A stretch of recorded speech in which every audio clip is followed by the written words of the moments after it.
Hello everyone. In this video, I'm going to derive the expression for the whirling of your shaft. I'm not only going to derive the expression for the whirling speed of your shaft, to be very precise. We are also going to mathematically interpret the equation, the expression that we derive. And let us see whether that expression can enable engineers to take some smart engineering decision. So let us see whether we can get some insights into this mathematics. So first, let me represent a shaft that is mounted by bearings. So here we go. So there is a bearing that supports a shaft. Now there is a disc that is mounted in this shaft. There is a disc here. I'm going to represent that by blue color here. So that represents the disc. Now this disc may represent a gear, or it may represent a pulley, or you may also want to delve deeper into the subject matter, and you may also want to find out the whirling speed in turbines, for example, right? There are turbine blades that are encasted in the shaft, and suppose there is the center of mass is offset to the axis, then you may be interested in finding out how much the shaft would whirl. Okay. Now, in this particular scenario, let us assume that the center of mass is not exactly at the center. It is slightly offset to the center. Okay, so we call that as eccentricity. That can be represented by this red blob here. So this is a highly exaggerated view that tells us that the center of mass is not exactly at the center, but the center of mass is eccentric to the center, eccentric to the axis. And how much distance it is eccentric to the axis? It is eccentric, it is offset to the axis by a distance, let us say E. Okay, fine. Now when the shaft is spinning, it's going to get deflected, and let me represent the deflection by the dashed white lines. Why it would deflect? Well, it's going to get deflected. It's going to get deflected because of the centrifugal forces. Because it is spinning, and centrifugal force is the force that is exerted radially outwards in all direction. So there is a deflection around 360 degrees. So it's not just deflection up and down, it's a deflection around 360 degree. So this is a two-dimensional representation of your three-dimensional situation. So it may be an incomplete grasp of your very critical idea, so you may want to exercise this in your imagination. Yeah. Now, what is the distance to which it is getting deflected? So I can represent that by this yellow line. So the distance to which it is getting deflected, it is y. So I have introduced two notations here. I see E, which is the eccentricity of the center of mass. So the center of mass is not exactly at the center. If the center of mass is exactly at the center, then there is not going to be any problem. But maybe because of the defects in manufacturing, or maybe over the course of time, because of thermal expansion or some disturbances, let us say that the center of mass has got shifted to a new place. So there is an eccentricity there. Even if there is a small eccentricity, there is going to be a problem. Even though the value of E is small, there can be a problem. Okay. Now, it is moving, it is oscillating up and down, up and down, up and down. Let us assume that way. If this mass M is oscillating up and down this way, then what we can do is we can assume an equivalent spring mass system. So we can assume an equivalent spring mass system where the mass is oscillating up and down in exactly the same fashion as this particular physical scenario. So allow me to draw a spring mass system here. So there is a spring here, and there is a mass, and this mass magnitude is also M, which is the same as this M here. You see the highlighter that I'm putting? Yeah. This magnitude M and this magnitude M, same.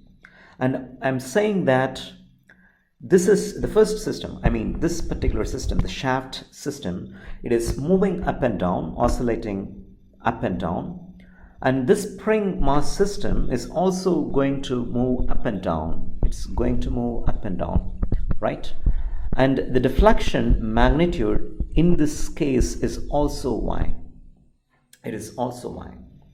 Now, if you come back to this shaft system, the new place where the mass is going to be when it is deflected to its maximum position, it's here.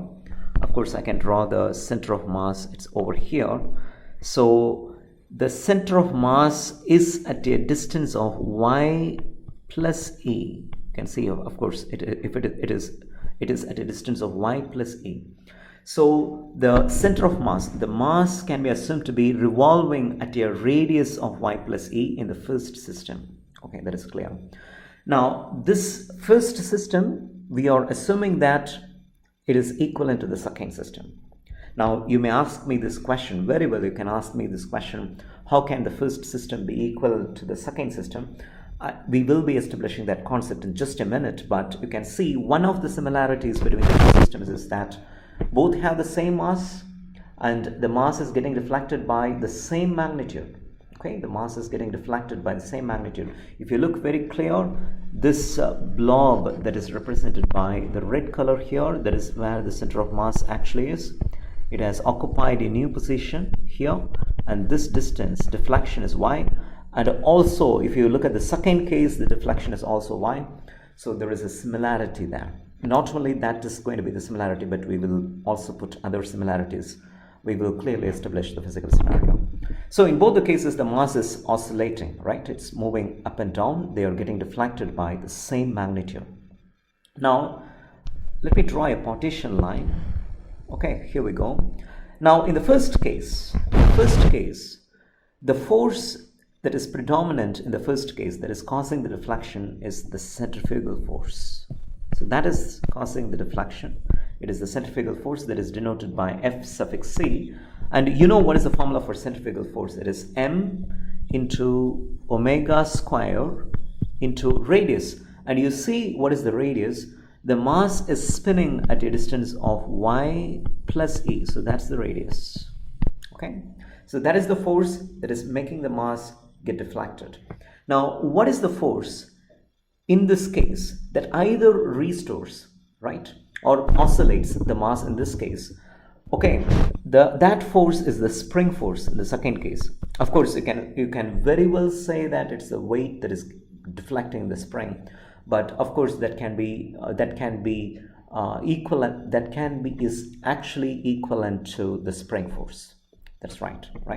So that spring force, F suffix S, that is given by Hooke's law.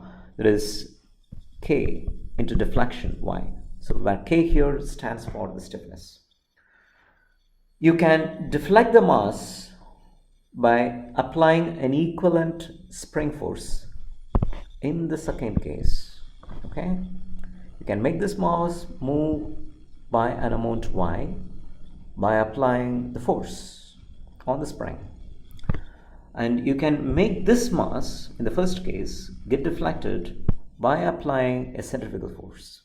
So in case 1, you are applying centrifugal force. In case 2, you are applying spring force. Nonetheless, both the force magnitudes should be the same because you are deflecting the mass by the same amount. Okay, you are deflecting the mass by the same amount because the first case is also sort of behaving like a spring mass system, because the moment you release the mass, it's actually going to go back to its previous position. So it's sort of behaving like a spring in the first case. Even in the second case, it is definitely a spring. The moment you release the force, it's going to go back to its previous position. It's just going to bounce back to its previous position. Now what I can do is I can just equate the two forces. Because the magnitudes are going to be the same, I can equate the two forces. So let us see what comes if I equate the two forces. It is going to be m into omega square into y plus e, and that should be equal to k into y. So I'm equating the two forces. Let me take this m into omega square inside the brackets. It is m into omega square into y plus m into omega square into e, and that is equal to k into y. So what I'm actually going to do is, let me bring this m into omega squared into y to the other side. So what I will be getting now is m, so here we go, I'm writing the next step, ky minus m into omega square into y, and throwing this term to the other side, is equal to m into omega square into e. Let me factor out y on this side. Let us take this y common outside. In the next page I can represent that. So if you take y common outside, you will be getting, it is going to be k minus m into omega square. That's right, because you are taking y outside, k minus m into omega square, and that is equal to, on the right hand side you have m into omega square into e. It is m into omega square into e. You can easily find out what is y now. It is m into omega square into e divided by k minus m into omega square. Now what I'm actually going to do is divide the numerator and the denominator by m. If I divide the numerator and the denominator by m, I'm not going to do any damage to this equation. It's going to be omega square into e divided by k by m minus m, and m cancels each other out, minus omega square. You know very well that in the case of a spring mass system, the natural frequency in radians per second is given by omega n is root of k over m, and omega n square is k over m. So I have an expression k by m here, so that can be very well replaced by natural frequency. So that enables me to write this expression as y is equal to omega square into e divided by omega n square minus omega square. I'm going to divide the numerator and the denominator by omega square, and let's see what comes out of that expression. If I divide the numerator by omega square, I just get e divided by, if I divide the denominator by omega square, I get omega n by omega the whole square minus 1. And you can say omega n can be written as 2 pi n over 60, but this time I'm going to add the suffix c here, that stands for the critical speed, because that is the speed that corresponds to the natural frequency. We call it as the critical speed. And omega can simply be written as the speed at which the shaft is spinning, revolving, so that is omega 2 pi n over 60. If I just divide the two expressions, omega n by omega, the 2 pi goes away, and the 60 in the denominator and the 60 in this denominator goes away. You will be left out with omega n by omega can be written as nc by n. Mathematics is just like moving objects. I want you to plug this here. So y is equal to e divided by nc divided by n the whole square minus 1. So I'm going to write this expression in a fresh new page, and let us try to interpret that expression. Y is equal to y is equal to e divided by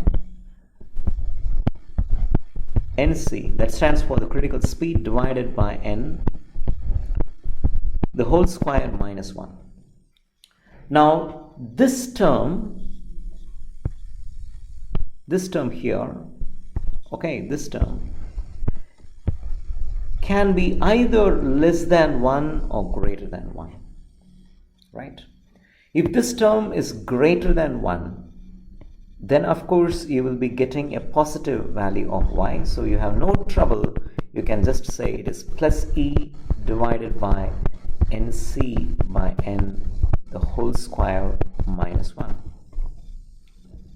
However, if this term is going to be less than 1, that's going to be our case 2, you'll be getting a negative term for deflection. So you can say it is minus E divided by NC over N the whole square minus 1.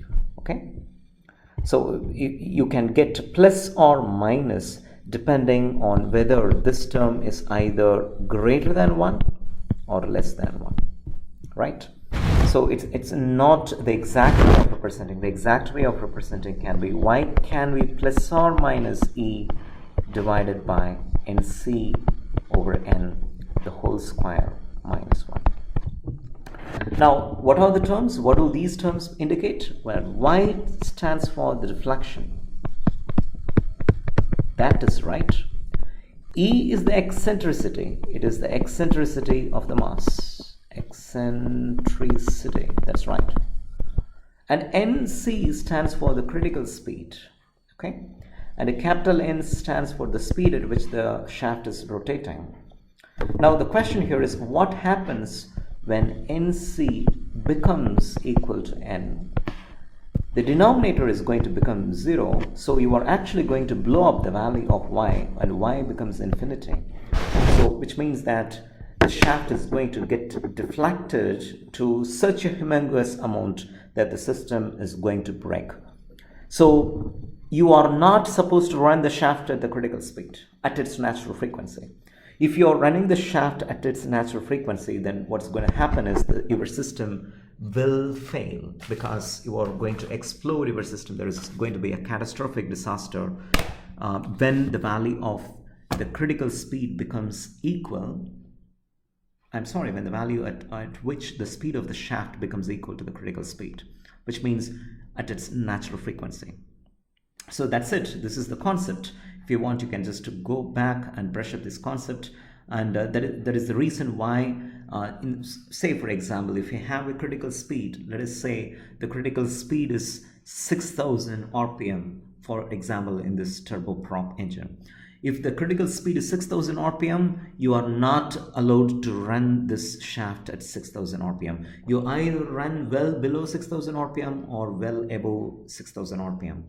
If you're running the shaft at 6,000 RPM, then the deflection is going to be maximum. It's going to be infinity, so you are going to rip apart the system. There is going to be a catastrophic disaster. So that is one engineering decision that you can make out of this. Okay, I have coded up this concept in MATLAB, and here you can see that in this case I have assumed the critical speed to be 3,500 RPM. The eccentricity is 0.03. You see that the eccentricity is a very small value.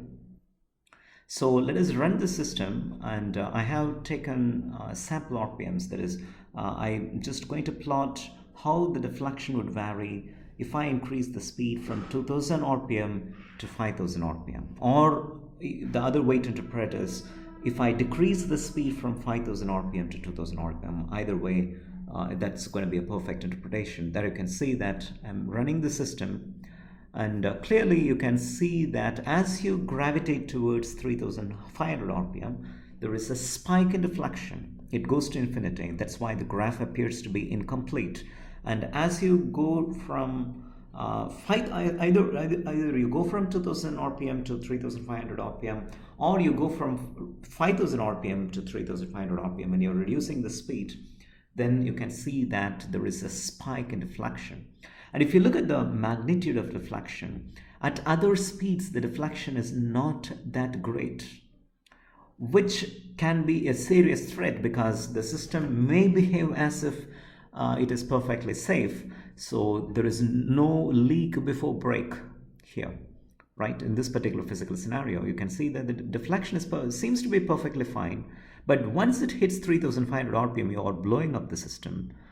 The deflection just spikes to infinity all of a sudden. So you cannot just run your system at 3500 RPM, go have your tea. No, that's not possible. You have to beat 3500 RPM in split seconds for your system to be safe. So that's an interpretation that we can clearly get from the expression of whirling of shaft. So thank you all for your patient listening. Thank you so much.